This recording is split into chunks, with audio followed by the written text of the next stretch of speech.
Hello बच्चों, good morning to all of you.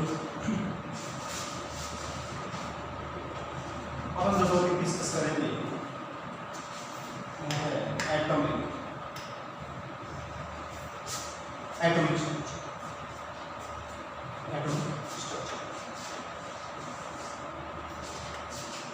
बहुत ही अच्छा टॉपिक है। इससे पहले अपन ने इलेक्ट्रॉन, प्रोटॉन और न्यूट्रॉन के बारे में डिस्कस किया कि उन पर क्या चार्ज होता है, क्या मास है, और कैथोड और एनोड डिस्कस। आज जो अपन डिस्कस करेंगे वो है कुछ टर्मिनोलॉजी जो अपन एटॉमिक स्ट्रक्चर के पढ़ते हैं। तो today we are discuss about terminology for atomic structure. First terminology isotope.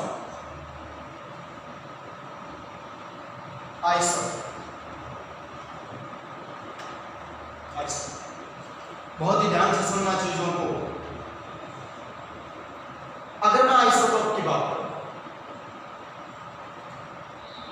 क्या स्पीशीज, कौन सी स्पीशीज आइसोटोप होगी और कौन सी नहीं।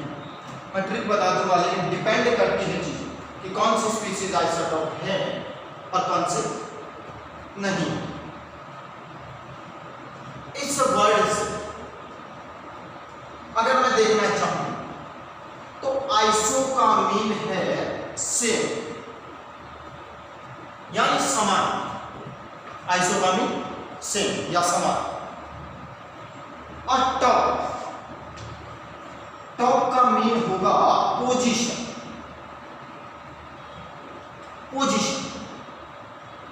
कहने का मीन कि पेरियोडिक टेबल में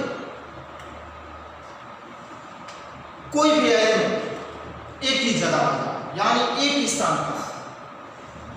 इसका मतलब एक ही जगह आने का मीन कि उन दोनों का एटॉमिक नंबर, क्योंकि अपनी जो पेरियोडिक टेबल है वो डिपेंड करती है, जो मोजले ने दी थी वो डिपेंड करती है किसका, एटॉमिक नंबर।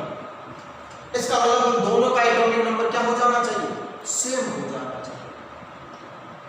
तो इन जनरल अगर हम बात करें आइसोटोप के लिए,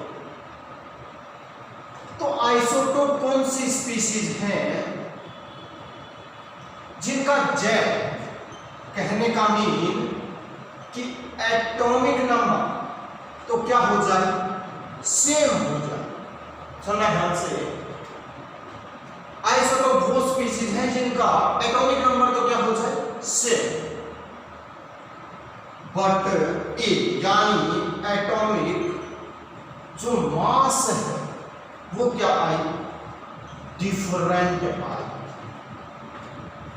तो which species have same atomic number but different mass number is known as isotope. अगर मैं एग्जांपल की बात करूं तो एक एग्जांपल मैं ले रहा हूं हाइड्रोजन स्पीशीज, हाइड्रोजन को लेकर, क्योंकि हाइड्रोजन के 3 आइसोटोप,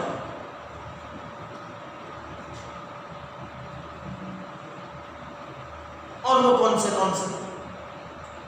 फर्स्ट 1H1, दूसरा 1H2 और तीसरा 1H3। तो इस हाइड्रोजन के 3 आइसोटोप हैं, 1H1, 1H2 और 1H3। इसे बोला जाता है प्रोटियम।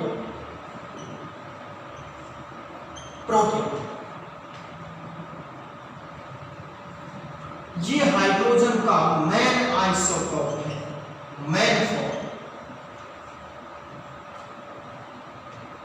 और मैक्सिमम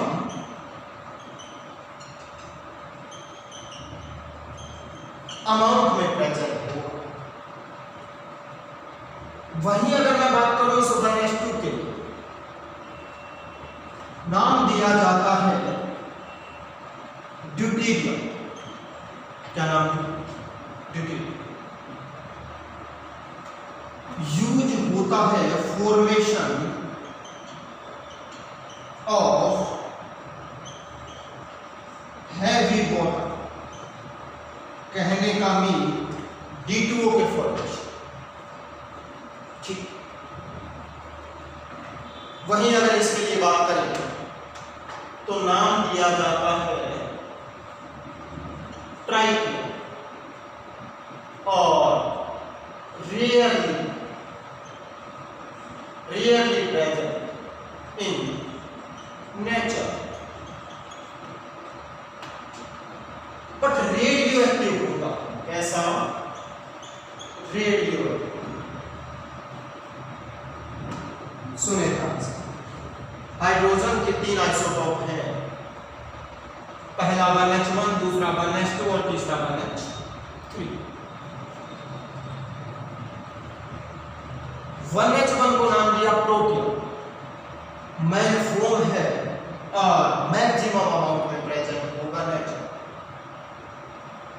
वही 1H2 नाम दिया ड्यूटेरियम और फॉर्मेशन में यूज होता है किसकी? एक्टिव।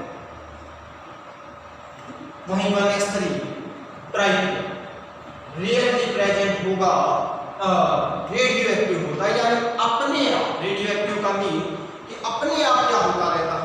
डीके होता रहता है। और ये सवाल आया क्या पूछा कि हाइड्रोजन का ऐसा कौन सा आइसोटोप है जो रेडियो एक्टिव होगा? तो कौन सा? ट्राइटियम। वहीं अगर मैं सेकंड एग्जाम्पल की बात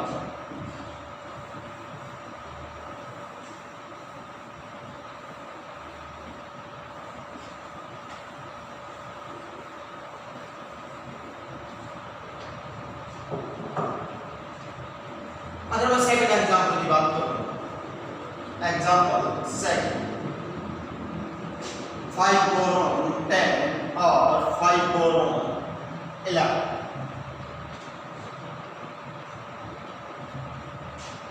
ये दोनों ही बोरॉन के आइसोटोप और दोनों का ही जेड क्या सेम। इन दोनों का ही जेड क्या सेम और ए क्या है? D4। तो स्पीशीज क्या? आइसो। नीट में सवाल आता है कई आइसो इलेक्ट्रॉनिक या आइसोटॉप, तो ध्यान से सुने कि जिनका जेड सेम हो जाए वो स्पीशीज क्या हो जाएंगी? आइसोटॉप। ठीक, चलो ये दोनों आइसोटॉप जिनका ये डिफर हो जाए और जेड क्या आ जाए? सेम। लेकिन क्या होता है कई बार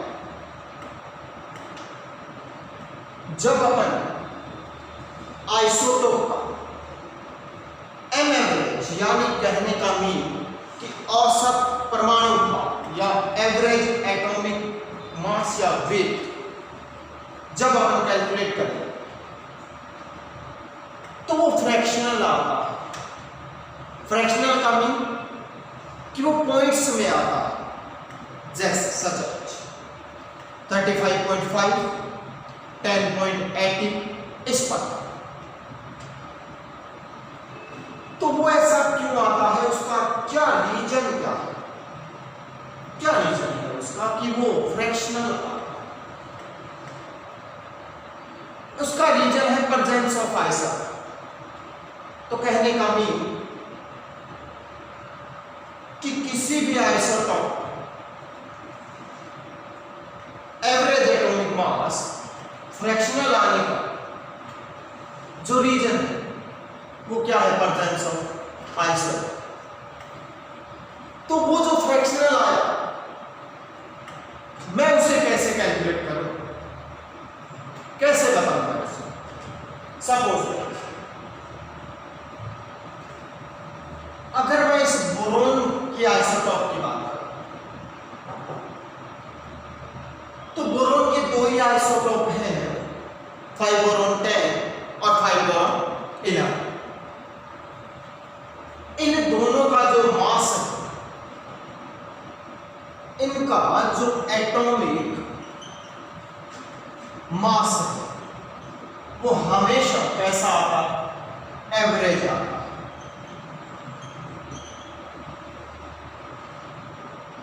और इस एवरेज आने का रीजन क्या है कि इसके नेचर में क्या मिलते हैं अपन को, आइसोटॉप। और वो कितना आता, वो आता है 10.8। तो मैं इसे कैसे कैलकुलेट करूं, तो सुनना ध्यान से, मैं एक एग्जांपल ले रहा हूं। मान लीजिए मेरे पास कोई भी एलिमेंट, कोई भी हाइपोथेटिकल एलिमेंट ए, इस एलिमेंट ए तीन आइसोटोप है। पहला A1, A2 और A3। तो इस एलिमेंट ए के मेरे पास कोई तीन आइसोटोप है। मुझे कैलकुलेशन करनी है एवरेज एटॉमिक मास या एम एवरेज।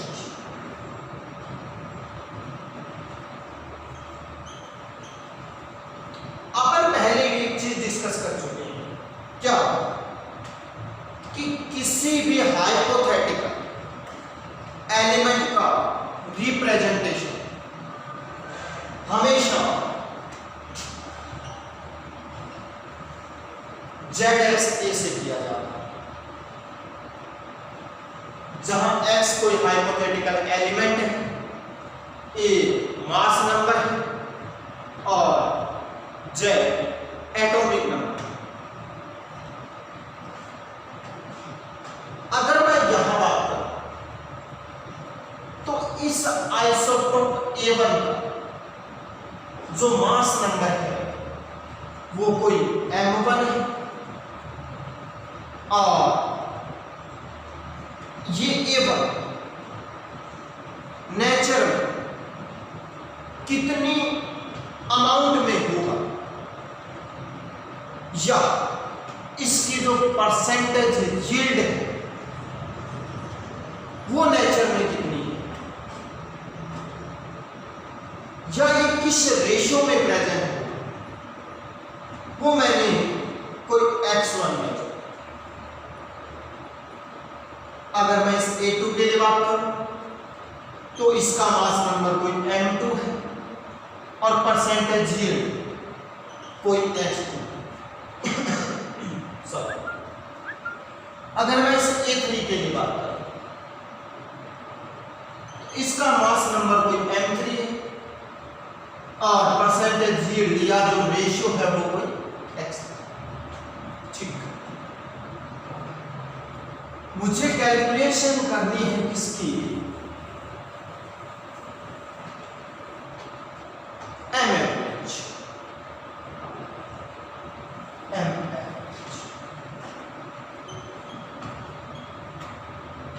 एवरेज यहां से ध्यान से देखना क्या करना है।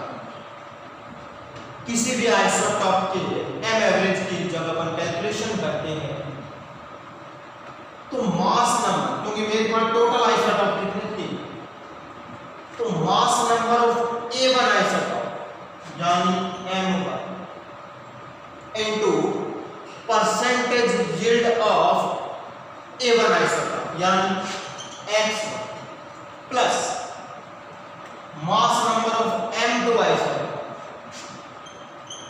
Into percentage yield of A2 isotope यानी X प्लस है M3 X upon total ratio या टोटल परसेंटेज यील्ड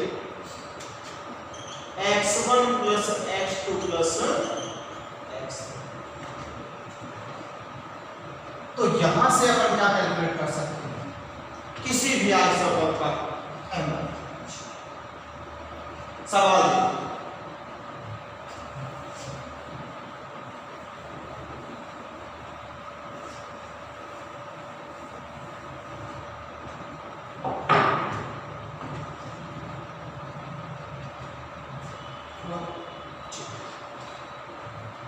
क्वेश्चन देखना,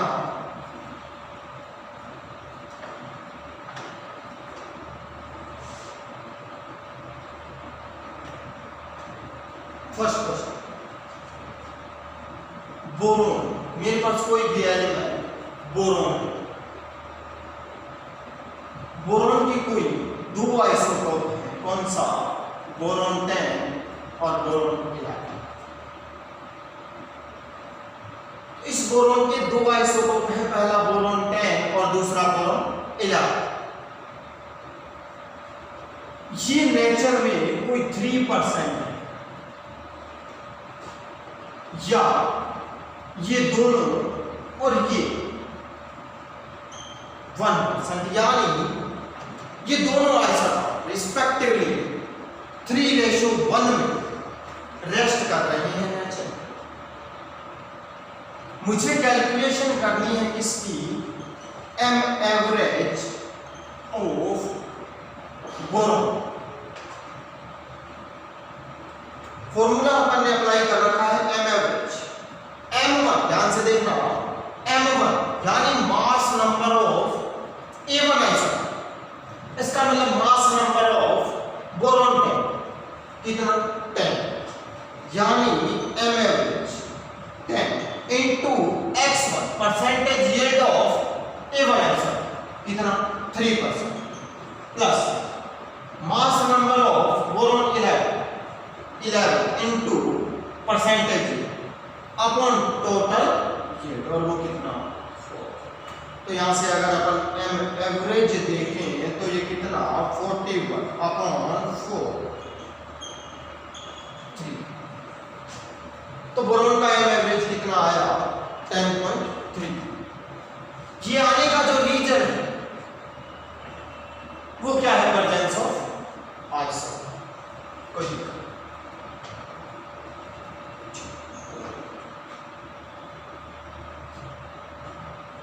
नेक्स्ट देखते हैं आंसर।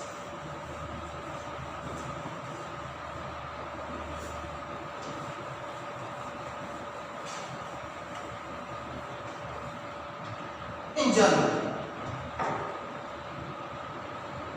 क्या होता है कि सपोज दैट मेरे पास कोई भी हाइपोथेटिकल एलिमेंट x है, जो एलिमेंट नेचर में रह रहा है उसकी दो प्रॉपर्टीज है, पहली फिजिकल है और दूसरी केमिकल है। फिजिकल प्रॉपर्टी का सपोज दैट कोई भी एलिमेंट जो x है ये शो कर रहा है दो प्रॉपर्टी, पहली कौन सी? फिजिकल और दूसरी कौन सी? केमिकल। तो जो फिजिकल प्रॉपर्टी है उसका मीन क्या है कि अपन ने जो एलिमेंट ले रखा वो अपन को बाहर से कैसा दिख रहा है, यानी उसका कलर कैसा, वेट कितना है, ऐसी जो भी प्रॉपर्टीज है। बट केमिकल प्रॉपर्टीज का मीन क्या है कि वो एलिमेंट रिएक्ट कैसे कर रहा है नेचर। तो किसी भी एलिमेंट x की दो प्रॉपर्टीज हैं अपने पास, या तो फिजिकल या केमिकल, लेकिन इन दोनों ही प्रॉपर्टीज का डिटरमिनेशन जब अपन करते हैं तो किसी भी हाइपोथेटिकल एलिमेंट या किसी भी एलिमेंट की फिजिकल प्रॉपर्टी का डिटरमिनेशन हमेशा एटॉमिक मास यानी इस, जबकि किसी भी एलिमेंट की केमिकल प्रॉपर्टीज का निर्धारण हमेशा एटॉमिक नंबर यानी Z से किया जाता है। तो कंप्लीट लाइन सुने ध्यान से कि किसी भी हाइपोथेटिकल एलिमेंट या किसी भी एलिमेंट की दो प्रॉपर्टीज पॉसिबल है, पहली फिजिकल और दूसरी केमिकल। फिजिकल प्रॉपर्टी का निर्धारण हमेशा और हमेशा एटॉमिक मास, जबकि केमिकल प्रॉपर्टीज का निर्धारण हमेशा एटॉमिक नंबर से किया जाता है। इसका मतलब अगर मैं आइसोटोप को लेकर के बात करूं तो जो आइसोटोप होते हैं इनका जेड तो क्या होता है सेम, बट ए क्या आता है डिफर आता है। इसका मतलब अगर उनका जेड सेम है तो फिर यहां से केमिकल प्रॉपर्टीज क्या हो जानी चाहिए सेम हो जानी चाहिए। तो आइसोटोप का जेड सेम होने की वजह से इनकी केमिकल प्रॉपर्टीज क्या होती हैं सेम होती है, बट ए डिफर होने की वजह से इनकी फिजिकल प्रॉपर्टीज क्या होती हैं डिफर होती हैं। और यही रीजन है कि आइसोटोप को सेपरेट करने के लिए फिजिकल मेथड्स का यूज किया जाता है, ना कि केमिकल मेथड्स। तो क्या है कि आइसोटोप का जेड सेम होता है जिससे इनकी फिजिकल प्रॉपर्टी तो डिफर बट केमिकल प्रॉपर्टीज क्या मिलती है सेम।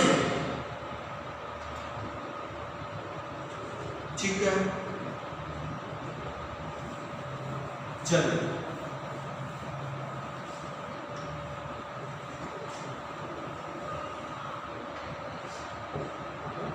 नेक्स्ट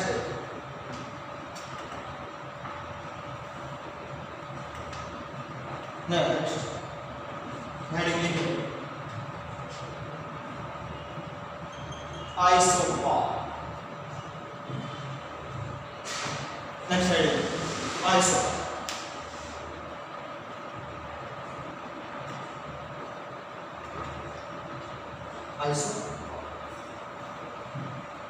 आइसोटोप क्या होते हैं? आइसोमर वे स्पीशीज हैं जिनका जेड यानी एटॉमिक नंबर तो क्या डिफर अलग, लेकिन ए क्या हो जाए सेम हो जाए।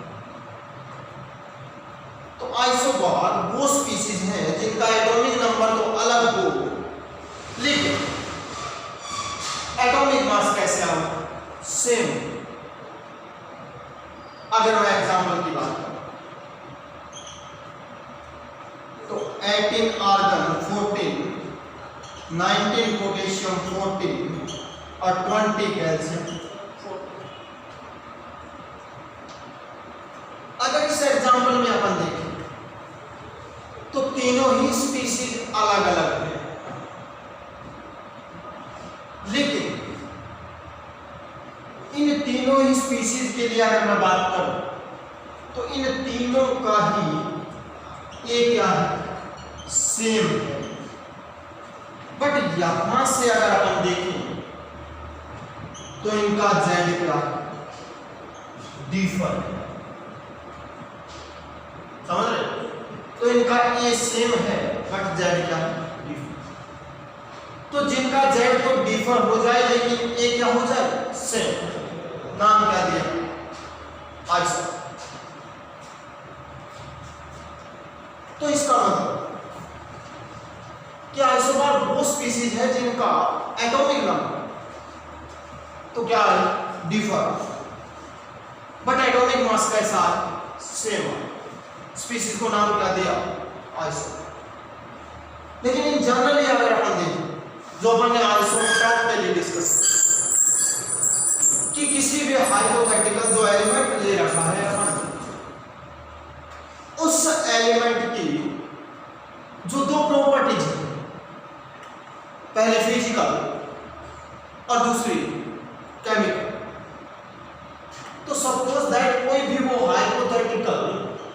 एलिमेंट जो एक्स है, इसकी जो फिजिकल जो प्रॉपर्टीज है, और सेकंड वन केमिकल प्रॉपर्टी। अपन ने डिस्कस किया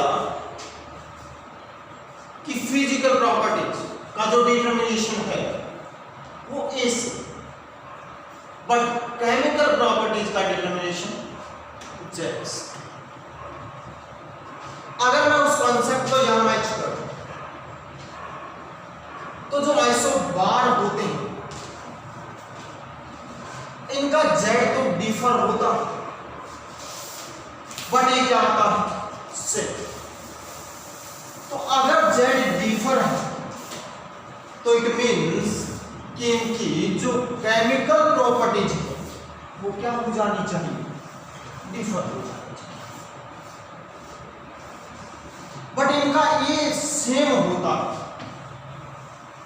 जिसकी वजह से इनकी जो फिजिकल प्रॉपर्टीज है वो क्या हो जानी चाहिए, सेम हो जानी चाहिए। और यही रीजन है कि आइसोबार को सेपरेट करने के लिए अपन केमिकल मेथड यूज करते हैं, ना कि फिजिकल। लेकिन अगर अपन यहां देखें तो स्पीशीज अलग अलग हैं, तीनों ही स्पीशीज जो अपन ने एग्जांपल ले रखा है वो तीनों ही क्या डिफर। तो कहने का मीन कि जो आइसोटोप होते हैं वो तो सेम स्पीशीज हैं, यानी एक ही एलिमेंट की स्पीशीज हैं, लेकिन जो आइसोबार होते हैं वो अलग अलग स्पीशीज होते हैं। यस के बाद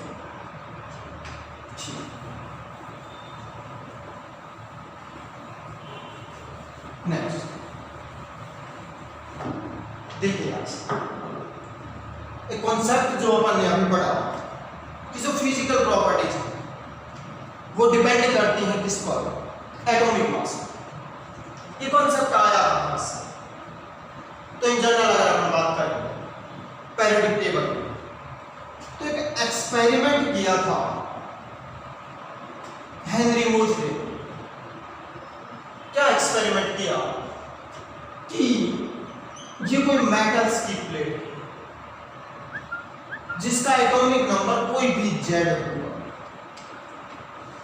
उसने क्या किया, इस मेटल्स की प्लेट पर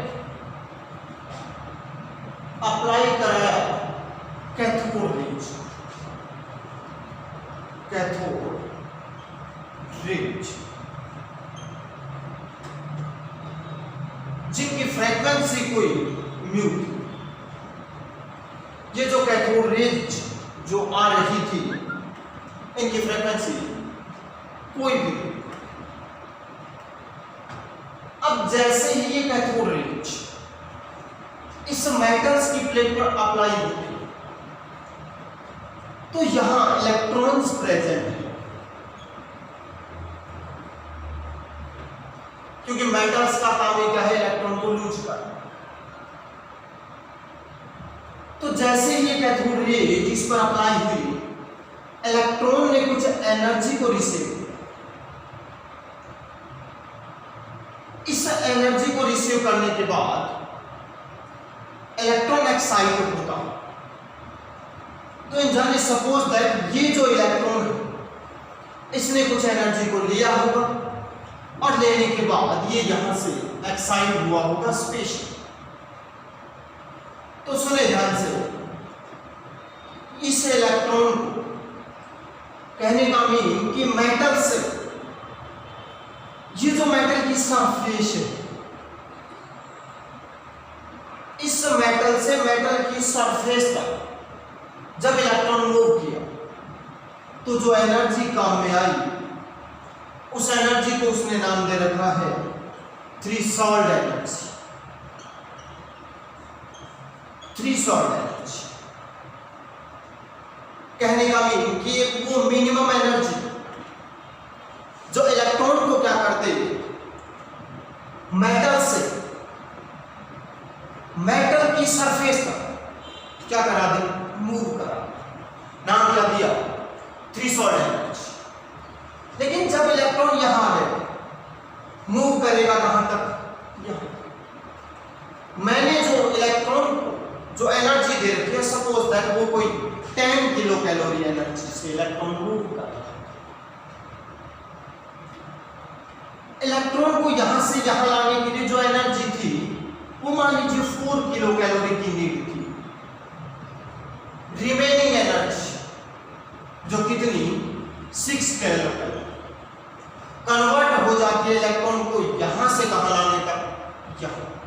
और जब कोई पार्टिकल मूव करता है तो जो एनर्जी काम में आती है उस एनर्जी को नाम दिया काइनेटिक एनर्जी। तो जब इलेक्ट्रॉन ने मूव किया तो कहने का भी कि जब इलेक्ट्रॉन यहां से यहां मूव कर रहा है तो नाम क्या दिया, काइनेटिक एनर्जी।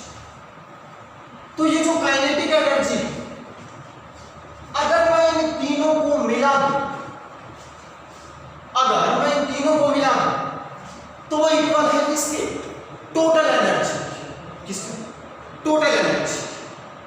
समझ रहे?